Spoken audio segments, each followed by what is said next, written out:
கிறிஸ்துவில் பிரியமானவர்களே, ஆண்டவராகிய இயேசு கிறிஸ்துவின் நாமத்திலே உங்கள் யாவரையும் வாழ்த்தி ஆசீர்வதிக்கிறேன்.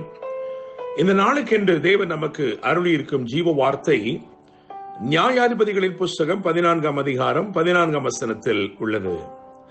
அப்பொழுது அவன் பட்சிக்கிறவனிடத்திலிருந்து பட்சணமும் பலவானிடத்திலிருந்து மதுரமும் வந்தது என்றான். என்னை கேட்கும் தேவனுடைய பிள்ளைகளே, ஒரு விடுகதை இங்கே சொல்லப்பட்டிருக்கிறது. அந்த விடுகதை அவர்களால் 3 நாள் மட்டும் விடுவிக்க கூடாதே போயிற்று என்று எழுதியிருக்கிறது. இந்த நாளிலும் ஒரு விடுகதையில் இருந்து ஒரு வெற்றி வார்த்தையை தேவன் நமக்கென்று வாக்குத்தத்தமாய் அருளியிருக்கிறார். என கேட்கும் தேவனுடைய பிள்ளைகளே, சிம்சோன் என்னும் ஒரு பராக்கிரமசாலியின் அவனுடைய வாழ்க்கையில் நடந்த சம்பவங்கள் அவைகளைத்தான் இந்த 14ஆம் அதிகாரம், 15ஆம் அதிகாரம் மற்றும் 16ஆம் அதிகாரத்திலே எழுதியிருக்கிறது. சிம்சோன் அவன் திம்னாத்தூர் திராட்சை தோட்டங்கள் மட்டும் வந்தபோது ஒரு பாலசிங்கம் கர்ச்சித்துக் கொண்டே அவனுக்கு எதிராக வந்தது என்று எழுதியிருக்கிறது. என்னை கேட்கும் தேவனுடைய பிள்ளைகளே, ஒரு சிங்கம் அவனுக்கு எதிராக வருகிறது, அதுவும் நினையாத இடத்திலிருந்து வருகிறது. திராட்சை தோட்டத்திலே சிங்கத்திற்கு என்ன வேலை என்று நான் சிந்திக்கிறேன். ஆனாலும் பாருங்கள், சற்றும் எதிர்பார்த்திராத விதத்திலே, எதிர்பார்த்திராத இடத்திலிருந்து அவனுடைய பிரச்சனை என்பது கட்சிக்கிற ஒன்றாய் சீறி பாய்ந்து வருகிறது. அப்பொழுது வேதம் ஒரு காரியத்தை குறிப்பிடுகிறது. தேவனுடைய பிள்ளைகளே, 6வது வசனத்தை பார்க்கும் பொழுது, நியாயாதிபதிகள் புஸ்தகம் 14ஆம் அதிகாரம் அதன் 6வது வசனத்தை பார்க்கும் பொழுது, அப்பொழுது அவனுடைய கரத்திலே ஒன்றும் இல்லாமல், அதாவது கர்த்தருடைய ஆவி அவன் மேல் பலமாய் இறங்கினதினால் அவன் தன் கையில் ஒன்றும் இல்லாதிருந்தும் அதை ஒரு ஆட்டுக்குட்டியை கிழித்து போடுகிறது போல் கிழித்து போட்டான் என்று எழுதியிருக்கிறது. என கேட்கிற தேவனுடைய பிள்ளைகளே, இங்கே நான் ஒரு காரியத்தை குறிப்பிட விரும்புகிறேன். அவன் கையில் ஒன்றும் இல்லாதிருந்தும். என கேட்கும் தேவனுடைய பிள்ளைகளே, இன்றைக்கு ஒருவேளை நீங்களும் உங்கள் கையிலே ஒன்றும் இல்லை என்று சொல்லிக் கொண்டிருக்கிறீர்களோ, ஆனால் உங்கள் கரத்திலே ஒன்றும் இல்லை என்று சொல்லுகிற இந்நாளில் தானே நீங்கள் மகிமையான காரியத்தையும் பலத்த அதிசயத்தையும் நீங்கள் காணப்போகிறீர்கள். உங்களை கொண்டு தேவன் மகிமையான காரியங்களை செய்ய போகிறார். எனவே இந்த நாளை நான் ஒரு சாதனை நாளாக அழைக்கும்படி விரும்புகிறேன்.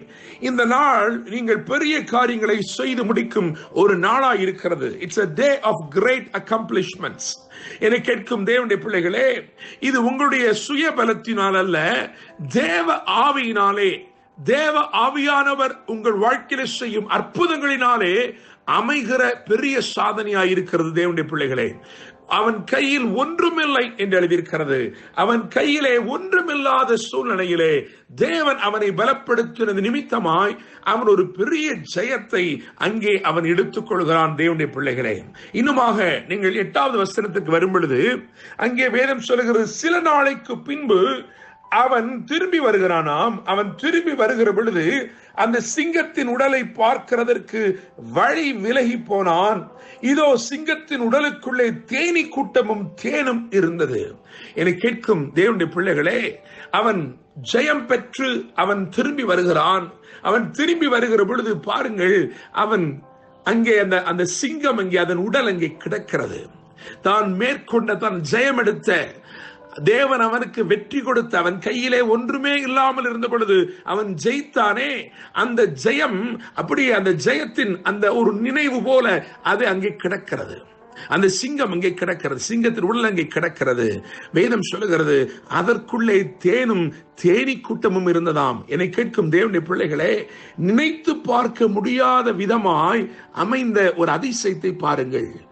வெற்றி பெற்று போனான், இப்பொழுது திரும்பி வருகிறான். அவன் நினைக்க முடியாத விதமாய் நன்மை அவனுக்காய் காத்திருக்கிறது. நாற்றம் எடுக்கக்கூடிய இடத்தில் இருந்து நினைத்திராத நன்மை புறப்பட்டு வந்தது. என கேட்கும் தேவனுடைய பிள்ளைகளே, இதைத்தான் ஆண்டவர் உங்கள் வாழ்க்கையிலே வாக்கு பண்ணுகிறார். நீங்கள் நினைத்து பார்க்க முடியாத விதமாய் பிரச்சனைகள் வந்தது. அந்த பிரச்சனைகளிலே தேவன் ஜெயத்தை கொடுத்தார். அது முடிந்து போனதை நினைத்தீர்கள். ஆனால் தேவன் சொல்லுகிற, இல்லையப்பா, அந்த பிரச்சனையிலே நீ ஜெயம் எடுத்தாயே, உனக்கு எது தீமை செய்ய வந்ததோ, எது தீமை செய்யும்படிக்கு பலன் கொண்டு எழுந்து உனக்கு விரோதமாய் நின்றதோ, இருக்கிறதோ அதில் இருந்து உனக்கு நான் நன்மையும் நான் கொண்டு வரப்போகிறேன். இதுதான் கர்த்தர் இன்றைக்கு அனுப்புகிற வார்த்தை. என கேட்கும் தேவனுடைய பிள்ளைகளே, இந்த சூழ்நிலை ஏன் வந்தது? நான் திராட்சை தோட்டங்களுக்குள் தானே நடந்து போனேன், ஏன் இப்படியாக என் மேல் வந்தது? இது எனக்கு விரோதமாய் சீரிப்பாய் இந்த முகாந்திரம் என்ன என்று கேட்டாயே, தேவன் உனக்கு வெற்றியை மாத்திரமல்ல, அந்த தீமை உனக்கு விரோதமாய் எழும்பி நின்ற தீமை, கர்ச்சித்து உனக்கு விரோதமாய் பாய்ந்ததே, அந்த தீமையிலிருந்தே தேவன் ஒரு நன்மையும் உனக்கு கொண்டு வந்து தரப்போகிறார். தேவனுடைய பிள்ளைகளே, நீங்கள் வேதத்திலே பல சம்பவங்களை நான் வாசிக்க முடியும். யாத்திராமத்தின் புத்தகம் 2ஆம் அதிகாரம் 6 முதல் 9 வரையுள்ள வசனங்களை வாசித்து பார்க்கும் பொழுது, எங்கே இருந்து கொடுமையான சட்டம் பிறந்ததோ அங்கே இருந்து கனிவான சகாயமும் கிடைத்தது. தேவனுடைய பிள்ளைகளே, 1 சாமுவேல் 19ஆம் அதிகாரம் 19, 20 ஆகிய வசனங்களையும் அதை தொடர்ந்து வசனங்களை வாசிக்கும் பொழுது, தீமை செய்யும்படிக்கு புறப்பட்டு வந்தவர்களே தீர்க்க தரிசனம் உரைக்க ஆரம்பித்தார்கள். இதெல்லாம் தேவனுடைய செயலா இருக்கிறது. தேவனுடைய பிள்ளைகளே, அப்போஸ்தலர் 16ஆம் அதிகாரம் 33ஆம் வசனத்தை பார்க்கும் பொழுது, அங்கே தேவனுடைய வல்லமை வெளிப்பட்டபடியினால் எவன் காயப்படுத்தினானோ அவனே இப்பொழுது அப்போஸ்தலருக்கு காயங்கட்டுகிறவனாய் இருக்கிறான். தேவனுடைய பிள்ளைகளே, உங்கள் சூழ்நிலைகளை மாற்ற தேவன் உண்மையுள்ளவராய் இருக்கிறார். நீங்கள் நினைத்து பார்க்க முடியாத விதமாய் வெற்றியை தருகிற தேவன், நீங்கள் சற்றும் நினைத்து பார்க்க முடியாத விதமாய் உங்களுக்கு நன்மையானதையும் தேவன் பிறப்பிக்கிறார். அந்த நன்மை எங்கிருந்து புறப்பட்டு வருகிறது என்பதை யோசித்து பார்க்கும் பொழுது அது ஆச்சரியமாயிருக்கிறது. இவை எல்லாவற்றிலும் தேவனுடைய கரத்தை நாம் பார்க்க முடிகிறது. இந்த நாளிலே நான் நம்புகிறேன், விசுவாசிக்கிறேன், உங்கள் வாழ்க்கையிலே நீங்கள் நினைத்து பார்க்க முடியாத இடத்திலிருந்து நன்மையை கொண்டு வந்து உங்களுக்கு அருளி உங்கள் வாழ்க்கையை விசேஷப்படுத்தி ஆசீர்வதிக்க போகிறார். என்று அன்புடன் pastor Daniel Moses. God bless you.